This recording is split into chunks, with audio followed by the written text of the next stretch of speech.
السلام علیکم ورحمۃ اللہ وبرکاتہ۔ بسم اللہ والصلاۃ والسلام علی رسول اللہ، اما بعد فاعوذ باللہ من الشیطان الرجیم۔ جیسا کہ ہم سورہ بقرہ کی تفسیر پڑھ رہے تھے، ترجمہ و تفسیر، آج اسی سلسلے کو آگے بڑھاتے ہوئے آج ہم اس کی آیت نمبر 27، 28 اور 29 پڑھیں گے، جس میں اللہ رب العزت فرماتے ہیں الذین ینقضون عہد اللہ من بعد میثاقہ ویقطعون ما امر اللہ به ان یوصل ویفسدون فی الارض اولئک هم الخاسرون۔ اس کا لفظی ترجمہ سن لیجئے، پھر اس کے بعد وضاحت کریں گے۔ الذین، وہ لوگ، ینقضون، جو توڑتے ہیں، عہد اللہ، اللہ کے وعدے کو، من بعد میثاقہ، اس کے پختہ ہونے کے بعد، اس کے پکا ہونے کے بعد، مضبوط ہونے کے بعد، وَيَقْطَعُونَ، اور وہ کاٹتے ہیں، کس کو؟ ما، جو امارا، حکم دیا، اللہ نے، بھی، جس چیز کا، ان، یہ کہ یوصلا، ملایا جائے، وَيُفْسِدُونَ، اور وہ فساد کرتے ہیں، فی الارض، زمین میں۔ اولئک، یہی لوگ ہیں، ہم الخاسرون، نقصان اٹھانے والے، خسارہ پانے والے۔ اب اس آیت کی تفسیر کی طرف آئیے۔ اللہ فرماتے ہیں الذین ینقضون عہد اللہ من بعد میثاقہ، وہ لوگ جو اللہ کے وعدے کو اس کے پکا ہو جانے کے بعد توڑ دیتے ہیں۔ اب مفسرین نے اس وعدے کی کئی اقسام بنائی ہے۔ کچھ نے لکھا ہے اس سے مراد وہ وعدہ ہے جو اللہ تعالیٰ نے بنو آدم سے لیا تھا، سب سے، الست بربکم قالوا شہدنا بلا، قالوا بلا شہدنا، کہ اللہ تعالیٰ نے پوچھا کہ تھا کیا میں تمہارا رب نہیں ہوں؟ تو سب نے اقرار کیا تھا کیوں نہیں، آپ ہی ہمارے رب ہیں۔ اور اس کے علاوہ ایک وہ وعدہ مراد لیا ہے کہ جو اللہ تعالیٰ نے اپنا حکم منوانے کے لیے وعدہ لیا تھا کہ تم میری اطاعت کرو گے، میرے اوامر کو بجا لاؤ گے اور منہیات سے رک جاؤ گے، یہ وعدہ لیا تھا۔ اس طرح اور بھی کئی وعدے ہیں۔ آگے چلتے ہیں، یعنی اس کو یہ اللہ تعالیٰ وعدہ لیا تھا، اس کو توڑ دیتے ہیں، جیسے کہ ہم بھی آج کل توڑ رہے ہیں۔ آگے وَيَقْطَعُونَ مَا أَمَرَ اللَّهُ، وَيَقْطَعُونَ، وہ کاٹتے ہیں، مَا أَمَرَ اللَّهُ بِهِ أَن يُوصَلَ، جس چیز کو اللہ تعالیٰ نے ملانے کا حکم دیا، یعنی اللہ تعالیٰ نے جو چیزیں کہا کہ آپ ملائیے، ان کو وہ کاٹتے ہیں۔ جس طرح اللہ تعالیٰ نے مثال کو تو فرمایا کہ آپ رشتہ داری کو ملاؤ، تو کیا کرتے ہیں؟ کاٹتے ہیں۔ اور ساتھ کیا کرتے ہیں؟ وَيُفْسِدُونَ فِي الْأَرْضِ، اور زمین میں فساد برپا کرتے ہیں، یعنی زمین میں کرپشن کو پھیلاتے ہیں۔ جس طرح ہم نے پیچھے منافقین کے متعلق پڑھا تھا کہ وہ بھی اس طرح کرپشن پھیلاتے ہیں، تو کہا جائے کہ تم اس طرح نہیں کرو تو کہتے ہیں ہم اصلاح کرنے والے ہیں۔ تو آگے فرمایا جس میں یہ خرابی ہے جو اللہ کے وعدوں کو توڑتا ہے، اور جو اللہ تعالیٰ نے ملانے کا حکم دیا ہے، جوڑنے کا حکم دیا ہے، اس کو توڑتا ہے، دو یہ کام جو بھی کرے گا، اولئک هم الخاسرون، وہ نقصان اٹھانے والا ہی ہے۔ اس ساتھ میں یہ بیان ہوا۔ آگے اللہ تعالیٰ نے مزید اس کو متنبع کرتے ہوئے کہا، اللہ فرماتے ہیں کیفا، کیسے، تکفرون، تم کفر کرتے ہو، باللہ، اللہ کے ساتھ۔ اب دیکھیے اللہ تعالیٰ نے بہت ادھر کویسچن مارک کیا ہے، تو آگے سے اس طرح کی وضاحت کیا ہے کہ انسان کے رونگٹے کھڑے ہو جاتے ہیں۔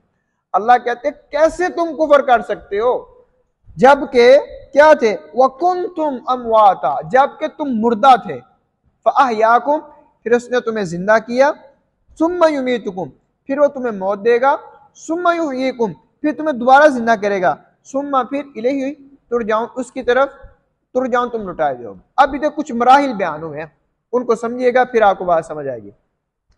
اللہ کہتے ہیں پہلے سوال کہ تم کیسے کفر کر سکتے ہو، اور تمہارا کفر کرنا بنتا ہی نہیں ہے، کیسے تم کفر کر سکتے ہو؟ اللہ سب سے فرمایا وَكُنْتُمْ أَمْوَاتًا، تم سب سے پہلے ہے ہی مردہ، یعنی آپ کا کوئی وجود نہیں تھا، آپ جب پیدا نہیں ہوئے تھے آپ کو کوئی جانتا نہیں تھا، آپ کا وجود ہی نہیں تھا۔ تو اللہ تعالیٰ نے کیا کیا؟ ثُمَّ يُحْيِيكُمْ، تمہیں پیدا کیا، یعنی زندہ کرنے سے مراد تمہیں پیدا کیا۔ اب یہ دوسرا مرحلہ ہو گیا۔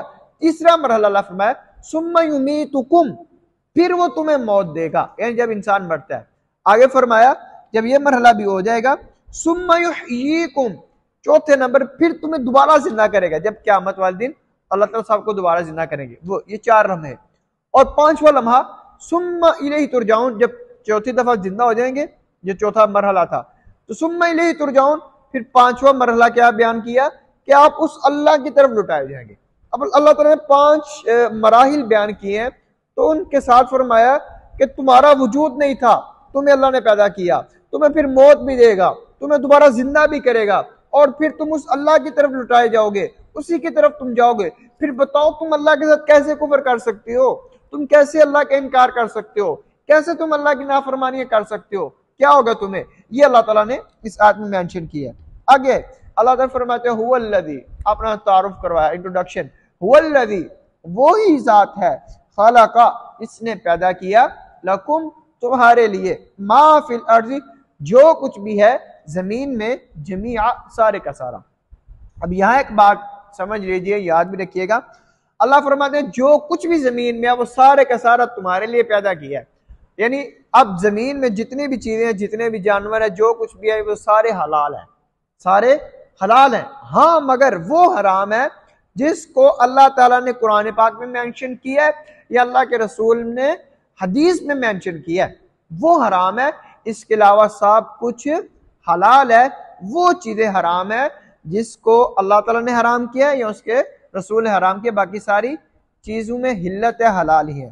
آگے پھر اللہ نے انٹروڈکشن کیا، اپنا کروایا، وہ ایسا اللہ تعالیٰ ثم استوى، پھر وہ مستوی ہوا، یعنی چڑھا، کہاں پر؟ الی السماء، آسمان کی طرف، فسواہن، پھر برابر کیا ان کو، 7 سماوات، 7 آسمان، یعنی اللہ تعالیٰ نے آسمانوں کو برابر کیا، 7 آسمان بنائے۔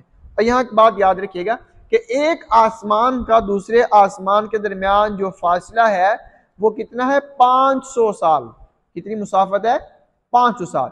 اسی طرح زمین کی بھی ایک زمینیں بھی 7 ہیں، اور اس کی بھی جو مسافت ہے وہ بھی کتنی ہے؟ 500 سال۔ یہ بات یاد رکھیے گا، یہ اللہ تعالیٰ نے 7 زمینیں، 7 آسمان میں۔